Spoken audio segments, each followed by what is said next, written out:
अकोला शहरात छत्रपती संभाजीराजे यांची जयंती मोठ्या उत्साहात साजरी करण्यात आली। छत्रपती शिवाजी महाराज पार्क इथून छावा संघटनेतर्फे शोभायात्रा काढण्यात आली।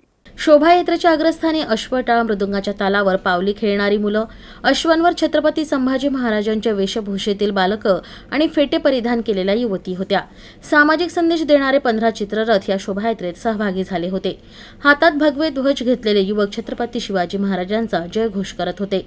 ही शोभायात्रा छत्रपती शिवाजी महाराज पार्क, अकोट रोड, शहीद अब्दुल हमीद चौक, टिळक रोड मार्गाने मार्गक्रमण करत होती। या मार्गात ठिकठिकाणी सामाजिक आणि धार्मिक संघटनांतर्फे शोभायात्रेचं स्वागत करण्यात आलं। शोभायात्रेमध्ये छावा संघटनेचे जिल्हाध्यक्ष शंकर वाकोडे, आमदार रणधीर सावरकर, भाजप नेते अनुप धोत्रे, भाजप शहराध्यक्ष जयंत मसने, डॉक्टर दीपक मोरे, अजित पवार गटाचे जिल्हाध्यक्ष कृष्णा अंधारे, अरविंद कपले, अनिरुद्ध भाजीपाले, ओमप्रकाश सावंत, डॉक्टर हर्षवर्धन मालोकार, प्रदीप खाडे यांच्यासह समाजबांधव सहभागी झाले होते।